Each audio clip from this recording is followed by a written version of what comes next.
Tango. Domingos de 12 a 14. Por Vorterix Mar del Plata. 8 a.m. Marcelo Rojas, Diego Gutiérrez, Melissa Centurión comienzan el viaje de 2 horas por el globo terráqueo. Hacen check-in y te llevan al Mundial de Noticias. Vas a llegar a la final sabiendo todo lo que pasa en la Tierra. Hasta las 10 a.m. Esto es Vuelta por el Universo por Vorterix Mar del Plata.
Hola mundo, buenos días, buenas tardes, buenas noches. Según en qué lugar del mundo estés, aquí iniciamos nuestra segunda vuelta por el universo en Vorterix Mar del Plata 104.5. Nos podemos ver, nos podemos escuchar a través de www.vorterixmdq.com.ar y también hay una app que es Vorterix MDQ. Nos comunicamos, nos mensajeamos a través del 223-548-1045. En la operación técnica puesta en el aire está Ezequiel Martel. ¿Cómo le va, Ezequiel Martel? Buen día. Bien, muy bien. Aquí iniciando un nuevo fin de semana.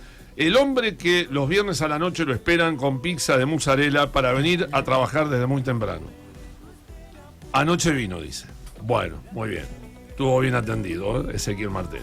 Bueno, así me gusta. Hay que alimentarse porque hay que levantarse temprano y necesita savia elaborada y energía para operar desde muy temprano. Así que le damos las gracias a Ezequiel por estar tan temprano con nosotros. Bueno, y saludo al equipo porque ya están Melissa Centurión y Diego Gutiérrez. ¿Cómo les va, chicos? Buenos días. Bienvenidos al programa. ¿Qué tal? Muy buenos días, Marcelo. Buenos días, Meli. Buenos días, Ezequiel. Y bueno, a toda nuestra audiencia. Buenos días a todos y decirles una novedad, una de las sorpresas del 2024 de Vuelta por el Universo, que es que estamos en Spotify. Van a poder encontrar ya desde esta semana las grabaciones de las entrevistas, a veces estarán las columnas también, pero si no, las entrevistas realizadas en el programa van a estar disponibles en formato podcast en Spotify.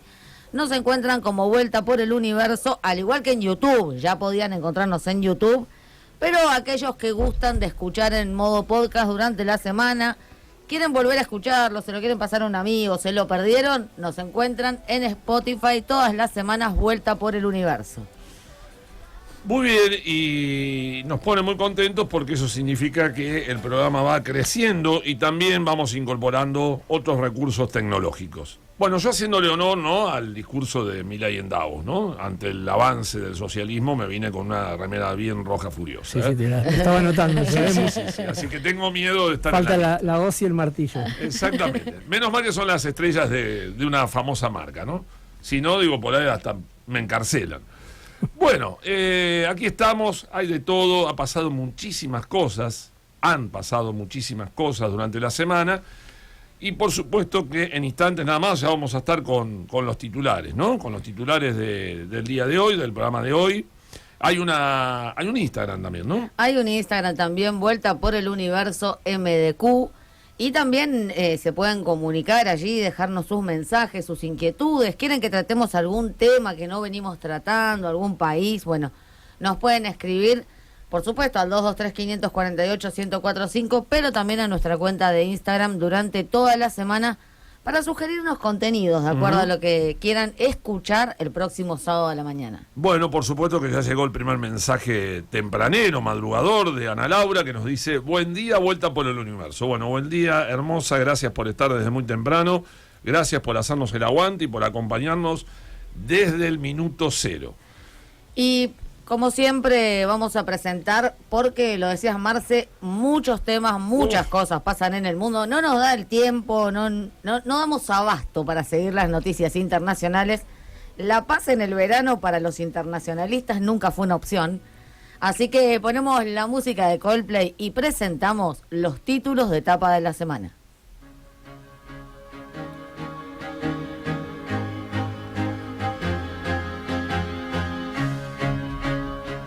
Primer título del programa de hoy: Ecuador, conmoción total, asesinaron al fiscal César Suárez de 20 balazos en su auto en Guayaquil, que investigaba la toma del canal de televisión TC por un grupo de narcos. La batalla que ganó el presidente Noboa esta semana a los narcos, ¿perdió por goleada con el asesinato del fiscal? Los ecuatorianos viven una pesadilla cada vez más violenta, imposible de superar. La industria de la seguridad es la nueva industria local ecuatoriana que se desarrolla en el país gracias a la violencia social narco. Increíble lo que se está gastando en autos blindados y en chalecos antibala, sobre todo los empresarios y los políticos.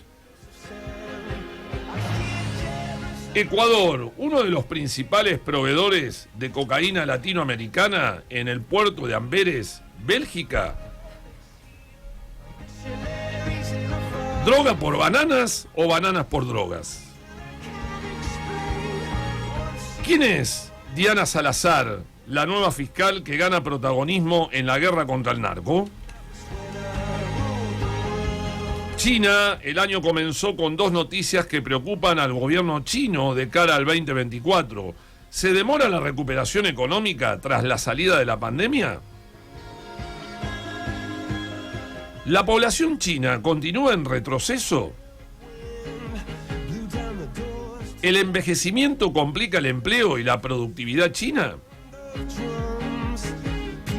¿Las políticas para mantener el crecimiento económico están fracasando? ¿Se reactiva la ruta comercial entre América del Sur y Asia con la inauguración de la gigantesca terminal de cargas en Chanca, Perú? Con el triunfo del nuevo presidente en Taiwán, Lai Ching-te, Xi Jinping, ¿se quedará de brazos cruzados? Estados Unidos, carrera presidencial 2024, América, con la misma puja de 2020. ¿Los candidatos serán los mismos? ¿Trump podrá salir de la encerrona judicial? ¿Cómo empieza el año Biden? ¿Hay respaldo para su gestión? El primer ensayo en la interna republicana de Iowa, ¿así se dice? Iowa. Reafirmó el liderazgo con un amplio triunfo de Donald Trump. La primaria republicana se dirime en breve. Tras su victoria, Trump dijo, es tremendo esto, el grado de cinismo y de hipocresía, ¿no? Que quiere arreglar los problemas del mundo, cuando el problema en verdad es él.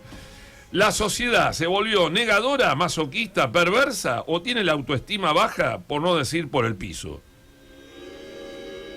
¿Algún candidato podrá frenar la carrera de Trump a la Casa Blanca? Bueno, y tengo una canción para dedicarle a Trump cuando hablemos del tema Trump, porque se habla de un huracán. pero lo voy a dejar para después.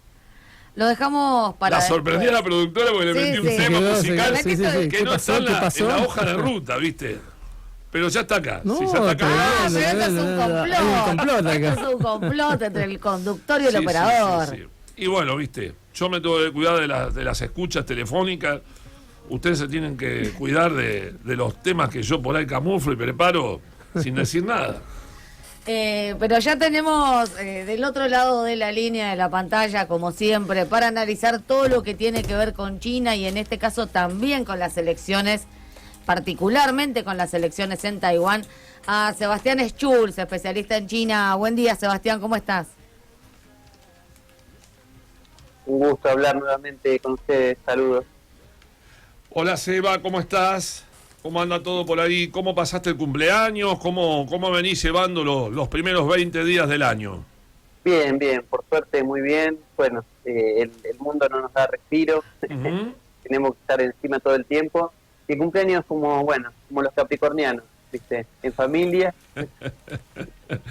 Y bueno, y desafiando todo lo que nos ponga en el camino, ¿no? Así La es. perseverancia capricorniana ante los obstáculos. Exactamente. Bueno, me encanta, viste, empezar así, viste, medio light, porque después ya tenemos que entrar en un terreno que viene medio, viste, medio pesuti.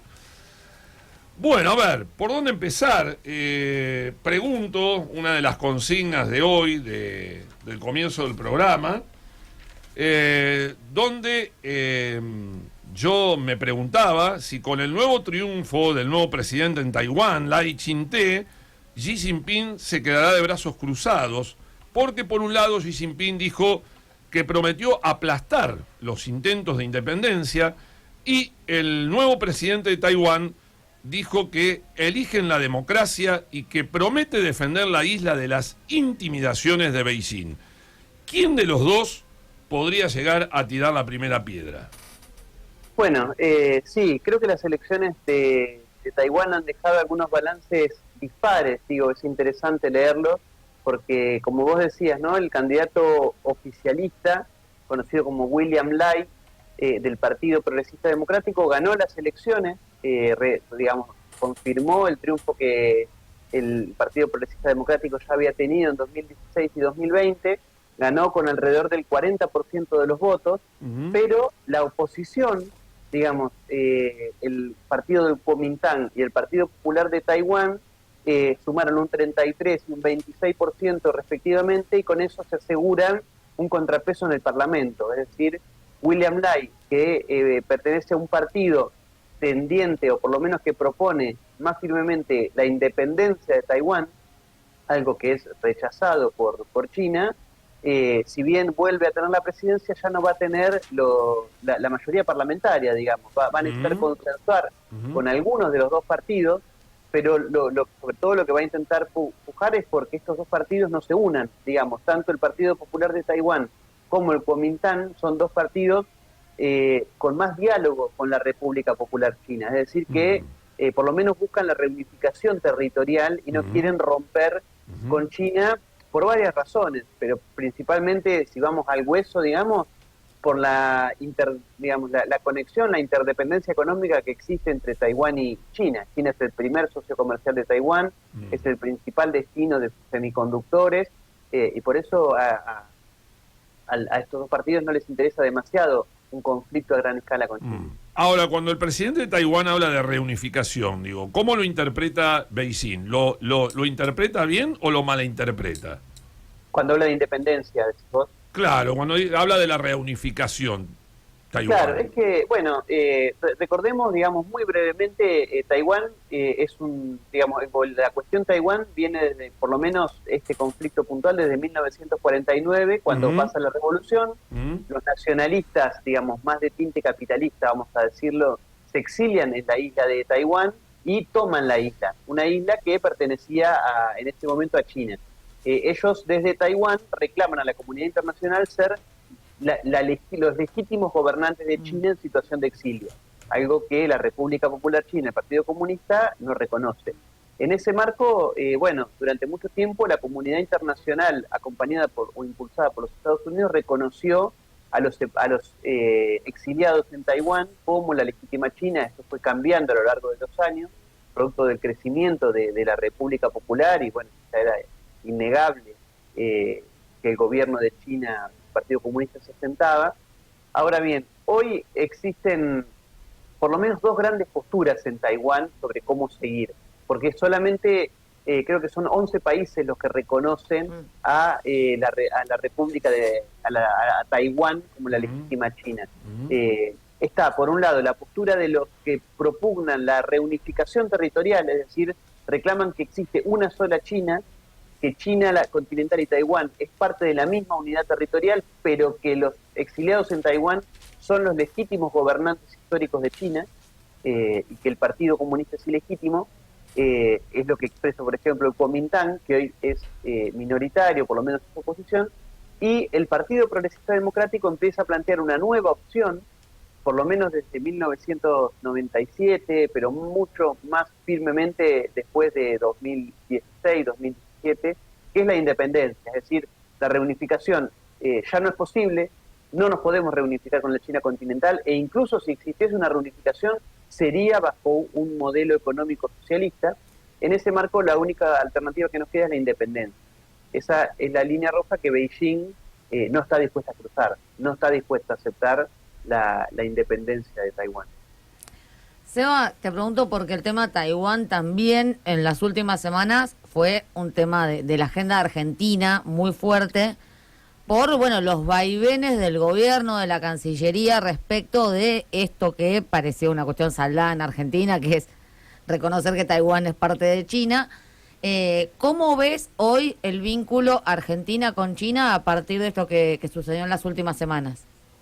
Bueno, creo que es un vínculo que está en observación, digamos, por lo menos desde la parte de China, porque para China la cuestión Taiwán es fundamental, digamos. Lo que China no quiere es, primero, o la independencia de Taiwán, o que las relaciones entre Estados Unidos y Taiwán asciendan al grado, por ejemplo, de que Taiwán se convierta en una base de operaciones de la OTAN o una base de operaciones de los Estados Unidos que pueda monitorear e intervenir sobre territorio chino. Taiwán está a poco menos de 100 kilómetros de la República Popular China, la isla. En ese marco, las acciones del gobierno argentino, o vamos a decir de algunos funcionarios del gobierno argentino, disparan preocupaciones en China, digamos, que acá lo podemos leer como furcios o como, digamos, bueno, metidas de pata, pero yo creo que están en el marco de una estrategia, porque los Estados Unidos, algunos de sus sectores, lo que plantean es que para contener a China, la única opción que les queda es generar un conflicto a gran escala en Taiwán, o, digamos, por ejemplo, forzando la declaración de independencia de Taiwán, lo que obligue a China a intervenir en la isla, lo que dispararía una guerra en la región. En ese marco, acciones como las del gobierno de Milei lo que van es acompañando esta estrategia de, bueno, reconocer a los funcionarios, a los supuestos funcionarios diplomáticos de Taiwán, legitimarlos, recibirlos, digamos, poner a Taiwán en agenda para forzar el descontento de China. Sin embargo, bueno, después está la realidad, es que China es uno de nuestros principales socios comerciales, es uno de nuestros principales inversores, y esto también molesta a cierto sector del empresariado que no quiere romper lazos con la República Popular China ni generarle este tipo de disgustos. Diego. ¿Qué tal, Seba? Buen día. Buen día. Bueno, hace unos días se conoció el dato del crecimiento del PBI de China del año pasado, dio un 5,2, bastante alto para lo que se esperaba, y bueno, y el gobierno chino está operando como unos cambios estructurales, ¿no?, dentro de la economía china. Digo, ¿cuáles son esos cambios estructurales y si estos cambios pueden seguir sosteniendo el crecimiento, ya no a tasas chinas como pasaba antes, pero sí en un nivel cercano a este 5%, 4, 5% que se dio el año pasado? Bueno, sí, es un dato que para mí es interesante porque, digamos, desde 2020 tenemos un orden internacional bastante convulsionado, digamos, en donde, bueno, la pandemia por un lado afectó sin dudas al comercio internacional, el principal sostén o uno de los principales sostenes del crecimiento económico chino, y después vino la guerra en Ucrania que afectó los mercados de alimentos y los mercados energéticos que también son vitales para la economía china. Ahora, a partir de este año se suman nuevos conflictos, digamos, el conflicto en Gaza, pero sobre todo ahora lo que estamos viviendo en Yemen, en el canal de Suez, digamos, todo esto afecta a las rutas comerciales, y durante mucho tiempo el crecimiento del PBI de China estuvo apuntalado por su comercio exterior, es decir, por la capacidad de China de ser el principal comprador y el principal vendedor mundial. Esa situación está cambiando en los últimos años, producto de esta misma diagnóstico de la coyuntura internacional, que va acompañada de una lectura por parte del gobierno de China de cambiar, por así decirlo, el modelo de desarrollo. Ir a un modelo de desarrollo que esté apuntalado por el consumo interno y por corregir los desequilibrios sociales. En ese sentido, por ahí lo que dice el gobierno chino es que ya no vamos a ver tasas de crecimiento del 10 o el 14% que supimos tener en los 90 o principios del 2000, vamos a tener tasas mucho más moderadas para China, digamos. Una tasa del 5,2%, dámela, pero para China es una tasa moderada. Pero lo que va a intentar China es ir corrigiendo estos desequilibrios sociales, estas inequidades que existen entre la costa y las zonas del interior de China, ir corrigiendo las desigualdades en los ingresos. Bueno, debemos juzgar este crecimiento a la luz de cuánto realmente pueden impactar estos resultados y esta planificación en los próximos años.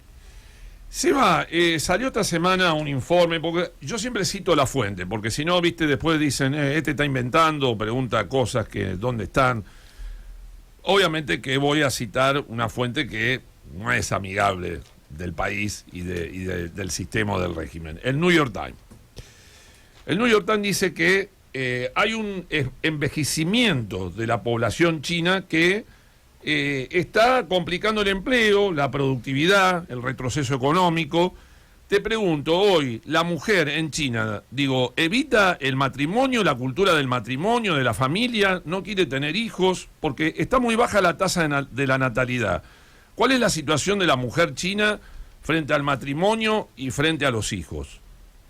Bueno, primero que dejen de desconfiar de fuentes, porque, digamos, es real esto que vos decís. Hay un problema que es estructural en China, y yo creo que es algo que China está prestando mucha atención. China, por segundo año consecutivo, decrece en su población, es decir, tiene menos población que el año pasado, y lo cual ya lo habíamos visto en el censo del 2020, que encendió las alarmas en China por los números que dio, por los resultados, y en ese marco, bueno, el gobierno chino, cuando vio que ya en 2020 la tasa de población la tasa de crecimiento poblacional, quiero decir, empezaba a decaer, empezó a tomar algunas medidas que tenían que ver con flexibilizar la política ya del hijo único, que en ese momento estaba habilitado hasta 2 hijos, permitió ahora a las familias chinas tener hasta 3 hijos, pero es un poco como vos decís, digamos.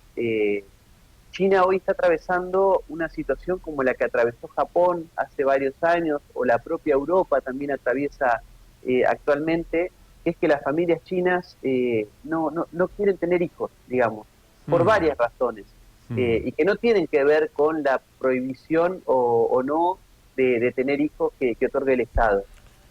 Tienen que ver con que el nivel de vida del trabajador chino ha aumentado muchísimo en los últimos años, que una familia china o una persona china lo que quiere es viajar, quiere, digamos, ser una persona independiente, no quiere formar todavía relaciones, digamos, los hijos en China, las familias chinas tienen hijos a cada vez mayor edad, pero también, no solo es eso, sino que hay algunas consecuencias sociales que hacen que las familias chinas prefieran no tener hijos, como por ejemplo el alto costo de la vivienda, como por ejemplo lo que cuesta mantener a un hijo o una hija, lo que cuesta educarlo, es decir, enviarlo a la escuela, a la universidad, obesidad.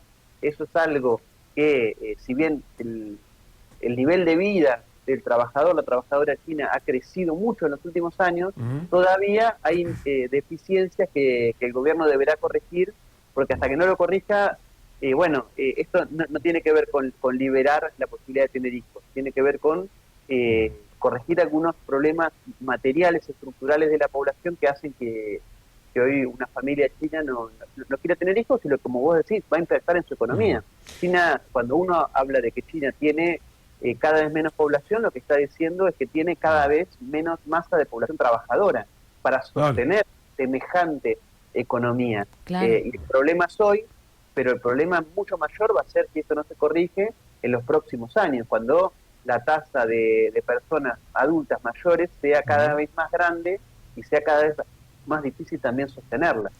Ahora, para ir cerrando el tema y justamente para volver a remarcar el tema o el papel de la mujer en la sociedad china, para ir un poco más al hueso, porque el informe dice que, en teoría, China cuenta con leyes para promover la igualdad de género. Sin embargo, hay un movimiento feminista en China que se ha generado por Internet y que dice que el gobierno las ha censurado porque se habla de mujeres que han sufrido aumento de denuncias de acoso sexual y de discriminación en el lugar del trabajo. Digo, una cosa sería la ley, lo que marca la ley, pero cuando vamos a la práctica, la mujer sufre este tipo de violaciones a sus derechos.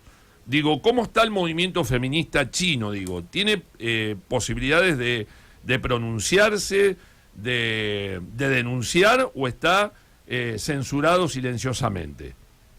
Bueno, creo que, digamos, la pregunta es interesante y yo creo que hay que por lo menos dividirla en dos grandes partes, porque por un lado es cierto que la sociedad china todavía es una sociedad bastante machista, que ese machismo se hereda desde tradiciones milenarias de China que fueron construyendo sociedades patriarcales, y que eso todavía existe en ese sentimiento en la población. Digamos, una de las máximas confucianas de las jerarquías es el hombre por encima de la mujer, el marido por encima de la esposa, el hijo mayor por encima del hijo menor.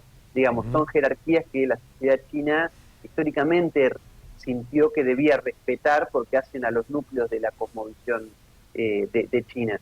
Eso persiste en la realidad. Digamos, que uno ve incluso la conformación del Comité Central del Partido Comunista, mayoritariamente, casi en su totalidad, está compuesta por hombres.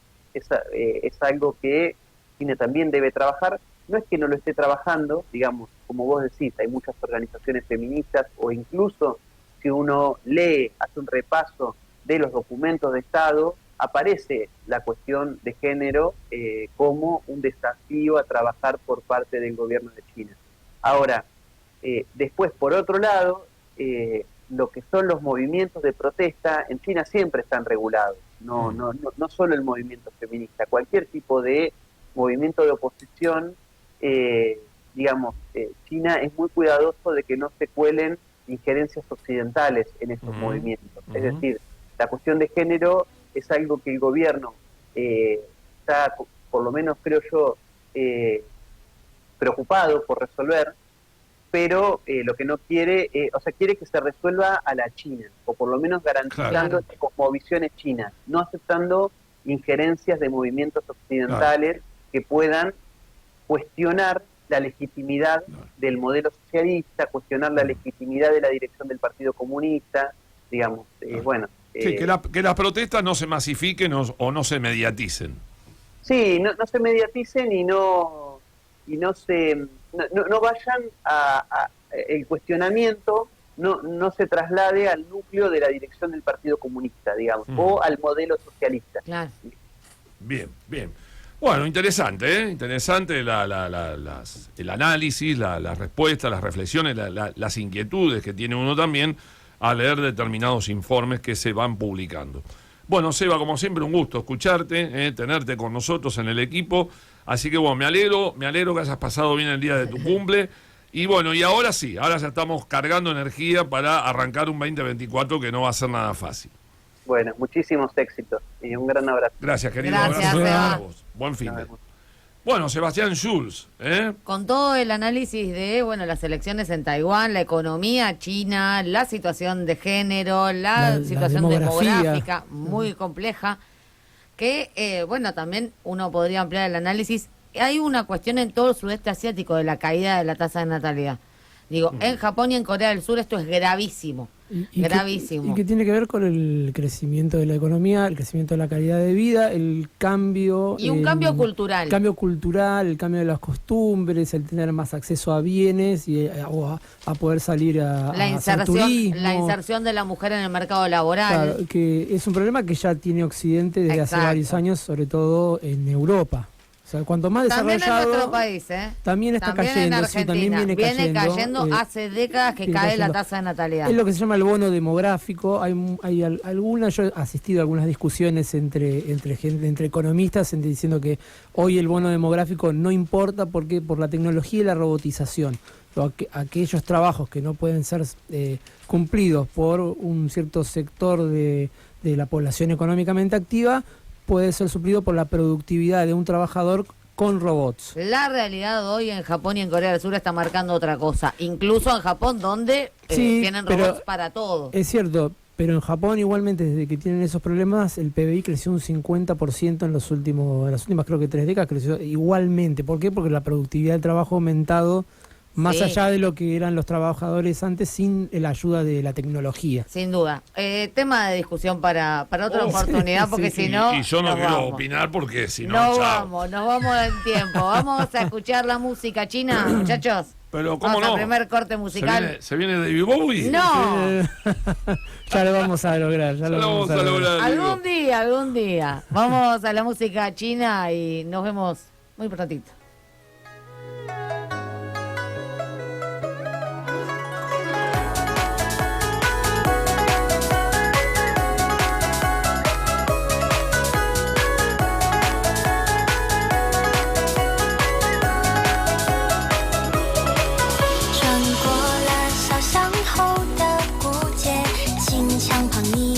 夕阳斜，只因是不经意的一瞥，扰乱我思绪，不舍昼夜。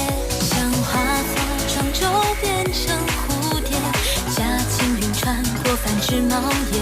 纵然是群山层层叠叠，也无心再次留恋停歇。将相思寄明月，期盼你能察觉。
许层出不跌，若不是两株变成蝴蝶，夹刺眼穿过天上宫阙，却不知人间多愁离别，坠落烟散作秋风情节，将相思寄明月，心缱绻意难绝，将自己织成夜，似繁星离别，你就是梦醒白了。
Sindicato de Trabajadores Municipales, desde 1950, acompañando al trabajador municipal, adherido a la Federación de Sindicatos Bonaerenses y a la Confederación General de Trabajo. Sindicato de Trabajadores Municipales, Moreno 4359, teléfono 472-9815, 472-3756. Informes en nuestra página www.sindicatomdp.com.ar.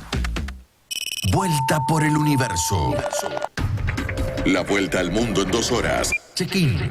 Sábados 8 a.m. Check-out.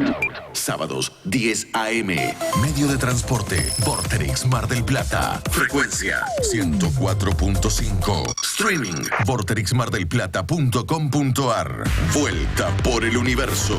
Todo lo que pasa en la Tierra. vorterixmardelplata.com.ar.